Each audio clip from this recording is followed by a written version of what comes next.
Hello students, welcome to Winning Quest online classes. आज हम करने वाले हिस्ट्री चैप्टर थर्ड। चैप्टर का नाम है किनशिप, कास्ट एंड क्लासेस। तो आज हम यहाँ पे पढ़ेंगे कि सोसाइटी को कैसे चलाया जाता था, सोसाइटी के क्या नॉर्म्स थे, किस तरह से हेरिडिटी सिस्टम अप्लाई होता था और सोसाइटी के अंदर कैसे वर्ण सिस्टम, कास्ट सिस्टम, इन सब को हम यहाँ पर डिस्कस करेंगे। और उससे भी ज़्यादा सबसे इंपॉर्टेंट बात, जो महाभारत है, जो हमारा ग्रेटेस्ट एपिक है, जिसे हम हिंदी में महाकाव्य कहते हैं। महाकाव्य होता क्या है कि जिसके अंदर बहुत सारे जो वीर होते हैं उनके बारे में डिस्क्राइब किया गया था। तो महाभारत के अंदर तो बहुत सारे वीर थे, बहुत सारे योद्धा थे। तो उसको हम पढ़ेंगे कि कैसे जो महाभारत है वो कहीं भी किसी एक लैंग्वेज में नहीं लिखा गया, एक व्यक्ति के द्वारा नहीं लिखा गया, अलग अलग टाइम पीरियड पे अलग अलग लोगों के द्वारा अलग अलग लैंग्वेजेस में लिखा गया है। और समय के हिसाब से इसमें बहुत ज़्यादा चेंजेस किए गए, टाइम टू टाइम इसमें नई नई चीज़ों को ऐड किया गया है। अगर हम बात करें कश्मीर से लेकर कन्याकुमारी तक, सब साउथ में हर जगह पे इसको बार बार अलग अलग टाइम पीरियड पे अलग अलग तरीके से इसको लिखा गया है। तो चलिए स्टार्ट करते हैं। ग्रेटेस्ट एपिक जो महाभारत, हमने बताया कि बहुत सारे लोगों के द्वारा और बहुत सारी लैंग्वेजेस में लिखा गया है और इसको लिखने में 1000 साल लगे। तो जाहिर सी बात है कि किसी एक व्यक्ति के द्वारा तो महाभारत को पूरा लिखा नहीं गया है। तो इसको आप देखते हैं कि जो सबसे पहले कहते हैं जो मेन कंटेंट है, उस टाइम के जो सारथी भाट होते थे, भाट उनके द्वारा बेसिकली पहले लिखा गया था। जो सारथी थे युद्ध भूमि में जाते थे, वहां पे जो भी युद्ध का स्टेटस होता था, युद्ध के में जो भी जीतते थे या जो भी परिदृश्य होता था, उसको वो आकर ओरली डिस्क्राइब करते थे, सेलिब्रेट करते थे। लेकिन बाद में ड्यूरिंग द 5th BC जो ब्राह्मण लोग थे, उन्होंने स्टोरी को लिखना स्टार्ट किया सिस्टमेटिकली तरीके से। और कहते हैं कि ऋषि वेद व्यास जी ने इसको प्रॉपर सिस्टमेटिक तरीके से लिखा। उसके बाद 200 BCE से लेकर 200 CE के बीच बात करें तो आपने देखा कि भक्ति मूवमेंट के अंदर कि बेसिकली दो भगवान जो थे वो बहुत ज़्यादा पॉपुलर हुए उस टाइम पे, गॉड शिवा एंड विष्णु। और हम सभी जानते हैं जो कृष्णा थे वो विष्णु के अवतार थे। तो इसीलिए उस टाइम पीरियड में महाभारत के अंदर जो श्री कृष्ण के द्वारा जो अर्जुन को गीता का उपदेश दिया गया था, आप सभी ने सुना होगा, बहुत अच्छा है, बहुत ही अच्छा मैसेजेस है उसके अंदर। अगर चाहो तो गीता आप लोग पढ़ सकते हो। कहते पूरी दुनिया में सबसे जो सारी चीज़ों के बारे में जो आपको गीता में जवाब मिल जाएगा। तो उसको बाद में महाभारत के अंदर उसमें ऐड किया गया था। उसके बाद जो मनुस्मृति थे ड्यूरिंग द 200 से लेकर 400 BCE के दौरान जो मनुस्मृति थे, उनके भी बहुत सारे मैसेजेस को, बहुत सारे उपदेशों को इसमें कंपाइल किया गया। तो आपने देखा कि अलग अलग टाइम पीरियड में महाभारत को अलग अलग लैंग्वेज में अलग अलग लोगों के द्वारा अलग अलग टाइम पे नई नई स्टोरीज को, नई नई मैसेजेस को उसके अंदर जोड़ा गया।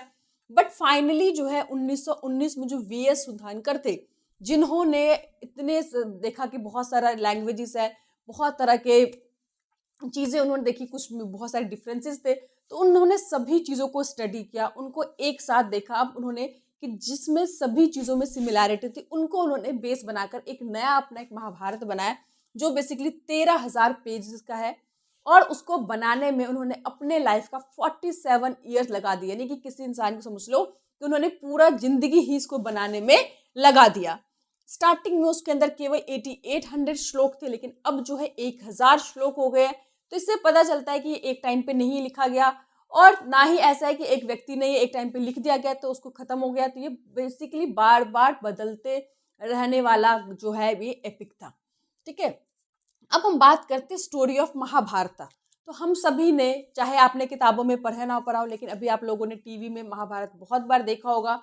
ये बेसिकली जो थे दो फैमिली, दो कजन्स के बीच के पावर स्ट्रगल, संपत्ति, जमीन जायदाद को लेकर चलने वाला एक लड़ाई था, संघर्ष था। जैसे कि आजकल भी आपने देखा होगा भाई भाइयों के बीच में बेसिकली एसेट्स को लेके, पावर को लेके, संपत्ति के डिवीजन को लेकर इस तरह से लड़ाई झगड़े होते ही हैं। तो यहाँ पे क्या थे, पहले हम स्टोरी तो समझते हैं कि दो भाई थे, पांडु और धृतराष्ट्र। बड़े धृतराष्ट्र थे, लेकिन वो ब्लाइंड होने के कारण के छोटे जो भाई थे पांडु, उनको राजा बनाया गया। बट कुछ दिनों के बाद जो उनकी डेथ हो गई थी, उनके बाद जो उनके बच्चे हैं वो जो पांडव 5 भाई थे, पांडवस कहलाए, और जो धृतराष्ट्र उनके बच्चे 100 कौरवास कहलाए। उसमें जो बड़े भाई थे उनके कौरव के जो दुर्योधन, उनको बेसिकली पावर चाहिए था, वो राजा बनना चाहते थे। तो इसी चीज़ को लेकर उनके बीच स्ट्रगल हुई, लड़ाई हुए, 18 दिनों तक करीब युद्ध चला। और आपको पता होगा कि इस युद्ध में पांडवास की जीत हुई। और पितृवंशिता, आप समझते ना कि बेसिकली पिता के नाम पे जो पूरा वंश चलता है, पूरा जो फैमिली चलती है, आगे जो फैमिली ट्री बढ़ती है वो पिता के नाम पे चलती है। तो उस ऐसा नहीं है कि महाभारत के टाइम से स्टार्ट हुआ, उससे पहले भी जो राजवंश था, डायनेसिटी थी, बेसिकली इसी के हिसाब से रूल करती थी।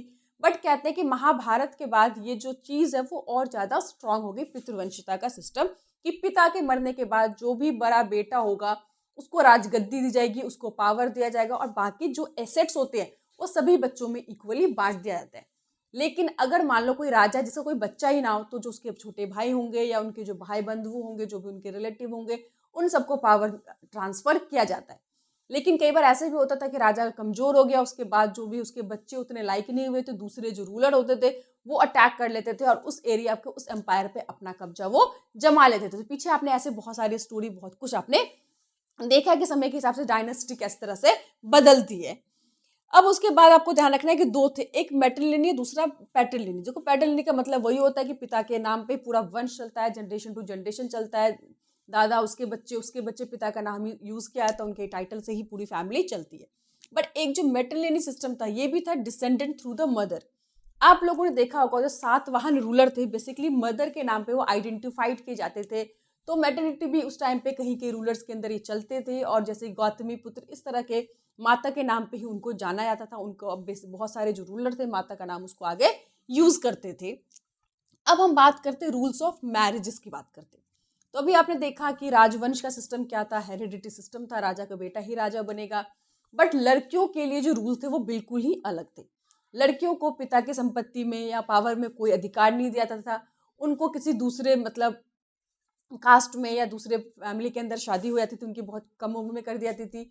और शादी के टाइम पे पिता के द्वारा कवेटी का कन्यादान किया जाता था, और जो कुछ भी शादी के टाइम पे उनको मतलब समझ लीजिए धन संपत्ति मिल गई या जो भी लैंड मिले, जमीन मिले, पैसा मिला, वो सब उसी चीज़ों पे क्या होता था, लड़कियों का पूरा अधिकार होता था। उसमें उसका हस्बैंड कोई भी क्लेम नहीं कर सकता था, ठीक है। और वो संपत्ति स्त्री धन के नाम से कहलाता था, वो आगे अपने बच्चों को चाहे तो ट्रांसफर कर सकते थे। इस बाकी पिता की शादी के बाद जो पिता की संपत्ति होती थी उसमें लड़की लोगों को कोई ना तो अधिकार था, ना ही किसी तरह का उन्हें दिया जाता था, ठीक है। उसके बाद हम बात करें टाइप ऑफ मैरिजेस की। तो मैरिजेस देखो, ध्यान से देखना कि एंडोगैमी, जिसमें होता क्या था कि सेम कास्ट, सेम गोत्रा, एक एरिया में रहने वाले लोग आपस में क्या कर लेते थे, शादी कर लेते थे। बहुत सारे ऐसे भी सिस्टम देखे गए, बट हमारे हिंदू रीति रिवाज में इस तरह की शादी को बैन माना जाता है। कि हम लोग जब शादी देखते हैं तो बेसिकली कास्ट सेम होना चाहिए बट गोत्र अलग होना चाहिए, जिसको हम बोलते हैं एक्सोगैमी। अभी भी क्योंकि माना जाता है कि अगर एक ही गोत्र होता है तो होता क्या है कि ज्यादातर गोत्र जो है किसी न किसी ऋषि के नाम पे रखा है, जैसे भारद्वाज हो गए, वत्स हो गए, काश्यप हो गए। तो आपने देखा किसी न किसी ऋषि के नाम पे रखा है, तो और सेम गोत्र वाले माना जाता है कि सारी फैमिली के किसी न किसी भाई बहन से कनेक्ट होंगे, और इसीलिए गोत्र अलग होना शादी के लिए बहुत ही जरूरी मानते थे। उसको बोलते एक्सोगैमी टाइप।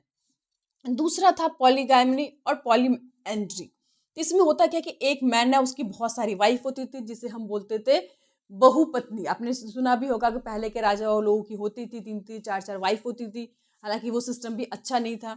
दूसरा है जिसके अंदर होता क्या था कि एक वाइफ के बहुत सारे हस्बैंड होते थे, जैसे कि आपने महाभारत में देखा होगा द्रौपदी के 5 हस्बैंड थे। क्या था कि हिमालय एरियाज में उस टाइम पे, उसके बाद भी कहते आज भी ऐसी शादियां मौजूद है जहाँ पे युद्ध के टाइम पे स्त्री की शॉर्टेज हो गई थी, वहाँ पे कमी हो गई थी, जिसके कारण वहाँ पे एक स्त्री को बहुत सारी शादी रखने का अधिकार था, करने का अधिकार था। तो ये विशेष परिस्थिति की बात हो गई। ऐसी शादी हमारी सोसाइटी में कभी भी इसको मान्यता नहीं मिली है, ना ही ब्राह्मण लोग इस तरह की शादी, या हिंदू समाज या कोई भी समाज इस तरह की शादी को परमिशन देता है, ठीक है। तो ये सब आपको रूल ऑफ मैरिजेस की बात हुई। अब आते गोत्रा वुमेन। तो हमने बताया अभी कि होता क्या था, जितने भी गोत्र होते थे किसी न किसी ऋषि के नाम पे रखे जाते थे, और एक गोत्र में शादी अलाउ नहीं होता था। और लड़कियों के लिए 2 था कि शादी जो है अलग गोत्र में होना चाहिए, दूसरा शादी के बाद जो पिता का गोत्र बदल जाके जो हस्बैंड का गोत्र होता था वो उसका माना जाता था। तो ये सब गोत्र सिस्टम तो बहुत ज़्यादा उस टाइम पे भी यूज होते थे, और आज भी इनको बहुत लोग फॉलो करते हैं। अब आपका कि वर्ड मदर इंपॉर्टेंट, अभी देखा आपने ज़्यादातर पितृवंशिता था, फादर के नाम पे डायनेसिटी चलती थी। तो क्या था, क्या माताओं का कोई इंपॉर्टेंट रोल नहीं था क्या? जो मदर होती थी उस टाइम पे उनका कोई इंपॉर्टेंट नहीं होता था? तो ऐसा नहीं है कि मदर भी बहुत ही इंपॉर्टेंट रोल होती थी। आपने देखा होगा महाभारत के अंदर जो 5 उनके जो पांडव थे, उनकी माता कुंती थी, उनके बच्चे कितना उनको रिस्पेक्ट देते थे, कितना मान सम्मान करते थे। कोई भी जो भी उनके माँ के द्वारा बोल दिया जाता था उनको सभी को मानना पड़ता था। आप लोगों ने देखा भी होगा, एक बार वो मतलब जो अर्जुन है शादी करके द्रौपदी को लेके आते हैं, उसकी माँ को बोलते हैं, तो माँ कहते हैं जो भी है आपस में बांट लो। तो बाद में जब वो बाहर आती है तो उनको देखती है तो उन्हें बहुत बुरा लगता है कि उन्होंने ऐसा बोला, और उनके बच्चे इतने ओबीडेंट है कि वो चीज़ को मान लेंगे। तो ये सब आपने देखा है। साथ ही साथ जो सातवाहन रूलर थे, आपने देखा कि मदर उनके लिए कितनी इंपॉर्टेंट थी। वो मदर के नाम से आइडेंटिफाइड किया जाते थे, उन्हीं के नाम से वो जाने जाते थे, अपने नाम के आगे वो लोग यूज़ करते थे। तो मदर का भी एक बहुत ही इंपॉर्टेंट रोल था उस समाज में, सोसाइटी के अंदर। लेकिन संपत्ति पे बेसिकली उसका अधिकार नहीं होता था, ये आपको याद रखना। और जो पावर होते थे वो भी उस टाइम पे फीमेल को नहीं दिया जाता था। बस एक टाइम पे जो प्रभावती जो रानी थी, जो भी हम कह सकते हैं क्वीन थी, उसको ये मतलब पावर का अधिकार मिला था। बट वो बहुत ही अलग अलग सिचुएशन के हिसाब से हुए। ज़्यादातर उस टाइम पे लड़कियों को, फीमेल को पावर नहीं दिया जाता था। ठीक है, तो उसके बाद हम बात करते हैं सोशल डिफरेंसेस और कास्ट सिस्टम। देखो ऐसा नहीं है, ये अपने जब भी हमने हिस्ट्री की कोई भी चैप्टर पढ़े, चाहे किसी भी टाइम का पढ़ा, तो हमने ये देखा कि सभी जगह पे ऐसा नहीं है कि सभी लोग इक्वली अमीर या इक्वली गरीब होंगे। उस टाइम पे भी अमीर लोग होते थे, गरीब लोग होते थे, मिडिल क्लासेस लोग होते थे। सोसाइटी जो है अलग अलग तरीकों से बटे थे, जैसे आज भी है। आज भी ऐसा नहीं है कि सारे लोग इक्वली अमीर है या सारे इक्वली गरीब है। तो सोसाइटी के अंदर इस तरह की जो भेदभाव है वो हमेशा से था। लेकिन एक बुराई जो थी उस टाइम पे, जो कास्ट सिस्टम थे, उसी टाइम से वो क्या हो गए थे, इमर्ज हो गए थे। यानी कि वर्ण सिस्टम, कास्ट सिस्टम जिसे हम कहते हैं, कि ब्राह्मणों ने बड़ी ही चालाकी के साथ क्या किया था कि 4 वर्ण सिस्टम बना दिए थे। आप सभी बचपन से पढ़ते आ रहे हो, ब्राह्मण, क्षत्रिय, वैश्य और शूद्र। ब्राह्मण लोग होते क्या थे बेसिकली, इसमें भी आपको थोड़ी सी स्टोरी समझनी पड़ेगी कि ब्राह्मण लोगों ने क्या कहा कि ये जो ब्रह्मा है, मतलब समझ लीजिए कि एक मैन है ब्रह्मा, उनको जो सर होता था, जो हेड होता था, वो कौन हो गया, ब्राह्मण हो गया। ठीक है, और इसीलिए उनका काम क्या है कि दिमाग से रिलेटेड पूजा पाठ कराना, बच्चों को ज्ञान देना, शिक्षा देना, ये सब काम किसके हो गए, ब्राह्मण के हो गए। दूसरा कहते थे जो शोल्डर होते थे वो क्षत्रिय है, यानी कि जो बहादुर होगा, वीर होगा। इसीलिए क्षत्रिय, आपको पता है, राजा बनते थे कि रूलर बनना है, उनको युद्ध करना है, युद्ध में लोगों को बचाना है। तो क्षत्रिय कौन हो गए, राजा, क्योंकि उनका शोल्डर से वो उन्होंने इंडिकेट किया। जो थाइसिस होते थे उनको उन्होंने क्या बनाया, वैश्य, जितने भी व्यापारी होते थे, किसान होते थे, आर्टिशन होते थे, ये सारे कौन होते थे, बेसिकली वैश्य होते थे। और उन्होंने कहा जो पैर है बेसिकली वो शूद्र है, यानी कि सबसे नीचे जो जगह मिली किसको, शूद्रस को, कि उनका काम क्या है कि तीनों जो ऊपर के कास्ट के लोग हैं उन सबके क्या करना, सेवा करना। और इसीलिए उस टाइम पे जितने भी सर्वेंट्स होते थे, घर में नौकर वगैरह होते थे, वो शूद्र जाति के होते थे। तो इन यहाँ तक तो ठीक है। उससे भी एक उन्होंने एक इन चारों के अलावा जो एक और बता, जिसे चांडाल कहते थे, उनकी जो स्टेटस थी वो बहुत बुरी थी सोसाइटी के अंदर। बहुत ही उनके साथ अत्याचार, एक्सप्लॉइटेशन कह सकते हैं। मनुस्मृति में उनके जो ड्यूटीज है उनको बताया गया है कि चांडालों का जो काम है, सबसे पहले वो गांव में नहीं रह सकते, गांव के बाहर एरिया में रहेंगे। अगर रात के टाइम वो निकल नहीं सकते और वो किसी भी गांव में एंटर करेंगे तो पहले से आवाज़ दी जाती थी, ताकि सभी जो ब्राह्मण है, सभी ऊंची कास्ट के लोग हैं, वो अलग हो जाए, ताकि उनको देख ना सके, उनके टच ना हो सके। उनमें क्या होते, टूटे फूटे जो घर के बर्तन होते थे वो लोग डिस्कार्ड करते थे, उनको वो यूज़ करते थे। अब मान लीजिए कि ऐसे कोई लोग हैं जिनकी कोई मतलब आगे पीछे कोई फैमिली नहीं है, उनके मरने के बाद जिनका अंतिम संस्कार है वो इन्हीं के चांडालों के द्वारा किया जाता था। उसके बाद मरने वालों के साथ जो भी ज्वेलरी होती थी, कपड़े होते थे, वो लोग उसको यूज़ करते थे। बेसिकली वो बहुत ही ज़्यादा बुरी कंडीशन में जीते थे, उनको अनपल्यूटेड, अनटचेबल सोसाइटी के अंदर बिल्कुल एक तरह से उनको डिस्कार्ड कर रखा था। इस तरह से उनका लाइफस्टाइल, लिविंग स्टैंडर्ड था। ये लोग बहुत ज़्यादा अत्याचार सहते थे, इनके साथ मतलब जानवरों से भी बुरा व्यवहार इनके साथ किया जाता था। ठीक है, तो इसीलिए आगे हम पढ़ेंगे कि इसको बाद में, इस सिस्टम को, इस प्रथा को तोड़ने के लिए अलग अलग सब कॉन्टिनेंट में हमने देखा कि बुद्धिज़्म और जैनिज़्म धर्म इमर्ज इसी टाइम पे हुए थे। और बुद्धिज़्म इमर्ज होने के कारण जो बौद्ध धर्म के जो लोग थे उन्होंने इसको बहुत ज़्यादा अपोज किया, इसका विरोध किया। और उन्होंने बताया कि ये जो सिस्टम है ये ब्राह्मणों के द्वारा, अपर कास्ट के लोगों के द्वारा खुद का बनाया हुआ सिस्टम है, किसी भगवान ने आकर सिस्टम को नहीं बनाया। और जो कुछ चीज़ इंसान बना सकता है तो उसको इंसान ख़त्म भी कर सकता है। ठीक है, तो आगे हम इसको डिस्कस करेंगे, थोड़ा सा हम पहले पढ़ लेते हैं। तो उसके बाद एक क्वेश्चन और आता है कि जो क्षत्रिय, क्या जितने भी रूलर हैं केवल क्षत्रिय ही हुए? देखो मैंने बताया कि धर्मशास्त्र के हिसाब से, मनुस्मृति के हिसाब से ऐसा डिफाइन किया गया था कि राजा जो है बेसिकली क्षत्रिय फैमिली के ही होना चाहिए, क्योंकि उनको मैंने बताया था ना, इसमें होता क्या था कि जिस भी वर्ण के अंदर आप पैदा हुए पहले से आपके काम डिसाइडेड होते थे। यानी कि अगर कोई ब्राह्मण कुल में पैदा हुआ तो उसका काम क्या है, यज्ञ करना, हवन करना, लोगों को शिक्षा देना, ये सब। अगर कोई क्षत्रिय फैमिली में काम है तो उसका काम क्या है, आर्मी में काम करना, या राजा ही बेसिकली क्षत्रिय फैमिली से होंगे। वैश्य के घर में काम हुआ तो उसका काम है बिजनेस करना, आर्टिस्ट होगा, किसान होंगे, ये सब क्या होंगे, वैश्य के होंगे। और शूद्र है तो उसका काम है क्या, केवल उनकी सेवा करना, इसके आगे नहीं सोचना। अगर कोई आगे कुछ सोचेगी वही, तो ब्राह्मण लोग उन्हें डरा देते थे कि भगवान अगर चाहते तुम्हें दूसरा काम करो तो तुम्हें दूसरे वर्ण में पैदा करते, भगवान चाहते हैं कि तुम यही काम करो, इसीलिए तुम्हें इसी वर्ण में पैदा किया गया। इस तरह से ब्राह्मण लोग अपने बेनिफिट के लिए, अपने आप को ज़्यादा इस सोसाइटी में ऊपर दिखाने के लिए उन्होंने ऐसे नियम बनाते, और ये नियम बहुत ही ज़्यादा बुरे थे। ठीक है, तो अब हमने कह देखा क्या केवल जो क्षत्रिय थे वही रूलर थे, तो ऐसा नहीं है। बहुत सारे ऐसे रूलर बने जो क्षत्रिय नहीं थे, कुछ ब्राह्मण थे, कुछ शेड्यूल कास्ट थे, कुछ बाहर के देशों से भी आए थे। फॉर एग्जाम्पल हम कुछ समझ लेते हैं। सबसे पहले हमने पीछे पढ़ा था जो चंद्रगुप्त मौर्य है, वो कहते हैं कि शेड्यूल कास्ट था, लो कास्ट का था, बट उसने रूल किया। तो बेसिकली जिसके अंदर कैपेबिलिटी है, एटीट्यूड है, रिसोर्सेज है, पावर है, वो किसी भी जाति का हो, किसी भी वर्ण का हो, कहीं से भी आया हो, वो रूल कर सकता था। फिर हमने देखा कि उसके अंदर धर्मशास्त्र के हिसाब से कहते हैं, बट ऐसा था नहीं। उसके बाद जो सेंट्रल एशिया से आया था रुद्रमन, आपने सुना होगा रुद्रमन, वो भी ब्राह्मण नहीं था। उसके बाद सातवाहन कहते हैं कि बेसिकली ये ब्राह्मण फैमिली का था, क्योंकि उसने कहा था मैं क्षत्रिय को नाश कर दूंगा, क्षत्रिय को खत्म कर दूंगा। अगर क्षत्रिय खुद होता तो वो इस तरह की बातें नहीं बोलता। इसको क्लेम किया गया कि ब्राह्मण था।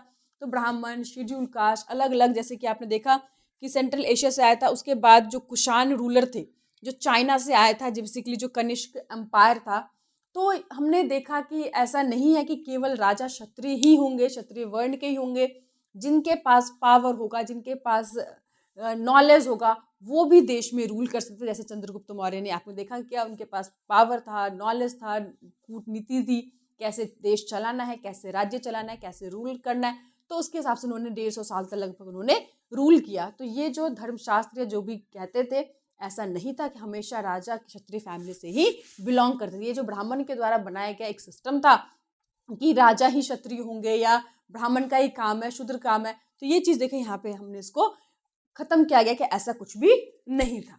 उसके बाद हम बात करें जेंडर एक्सेस टू प्रॉपर्टी। तो हमने देखा है कि जो प्रॉपर्टी पे जो अधिकार होता था जनरली बेटों को ही होता था, जो पुरुष प्रधान समाज उस टाइम पे भी था, आज भी मेल डोमिनेटेड सोसाइटी ज्यादातर हमारा है कि पिता की संपत्ति में जो अधिकार होता है वो किसका होता है, बेटों का ही होता है। और जो वाइफ होते हैं उनका पूरा कंट्रोल होता है। जैसे आपने देखा होगा महाभारत के अंदर कि जब युधिष्ठिर और जो दुर्योधन होते हैं, जब वो डाइस गेम खेल रहे होते हैं, तो पहले क्या होता है कि वो पहले अपनी सारी प्रॉपर्टी हार जाता है, फिर अपने भाइयों को हार देता है, और बाद में इवन अपनी वाइफ को भी वो मतलब गेम में गवा देता है, हार देता है। यानी कि वाइफ पे उसका पूरा कंट्रोल किस तरह से था कि उसको वो अपने दाव में भी लगा सकता था। तो ये सारे सिस्टम क्या थे, ये महाभारत की एक बुराइयां भी हम कह सकते हैं। महाभारत के अंदर कुछ अच्छाई भी थी, आगे हम बढ़ेंगे, जिसमें गीता का उपदेश है सबसे ज्यादा अच्छा है। आज भी कहते हैं कि अगर आपको कोई भी सवाल का जवाब नहीं मिल रहा तो गीता पढ़िए, गीता से अच्छा कोई मोरल मैसेजेस आपको नहीं मिल सकता। लेकिन आपने देखा कि किस तरह से जो युधिष्ठिर है उसने एक डाइस खेला, अपने भाई इवन अपनी वाइफ को मतलब पर्सनल प्रॉपर्टी की तरह उसको दाव पे लगाया और उसको हार गया था। उसके बाद आपने देखा कि उसके साथ क्या हुआ था। तो ये सब कुछ बुराइयां थी। अब ये कितना सच है कितना झूठ है हम नहीं कह सकते, क्योंकि अलग अलग टाइम पे अलग अलग लोगों के द्वारा लिखा गया है। ठीक है, कुछ चीजें हो सकता है कि अपनी तरफ से ऐड ऑन भी किया हो उन्होंने, तो वो हमें जो भी हमने अभी तक पढ़े उनके बारे में हम यहाँ पे बात कर रहे हैं। ठीक है, तो उसके बाद मैंने बताया जो वर्ण सिस्टम था सोसाइटी में, 4 लोगों थे, उसके अलग एक चांडाल था, उनके साथ बहुत ज्यादा बुरा व्यवहार किया जाता था, जानवरों से बदतर हालत की थी। तो उसी टाइम पे मैंने बताया कि जैनिज्म बुद्धिज्म धर्म क्या थे, एमर्ज हुए थे। तो जो बुद्धिज्म धर्म है उन्होंने क्या करा, इस वर्ण सिस्टम कास्ट सिस्टम का बहुत ज्यादा विरोध किया, और उन्होंने कहा कि ये सब जो भी कास्टिज्म सिस्टम है वो लोगों के द्वारा बनाए गए, कि राजा बनाया गया, कि राजा को हम लोग क्या देते थे, टैक्स देते थे ताकि वो हमारी रक्षा कर सके।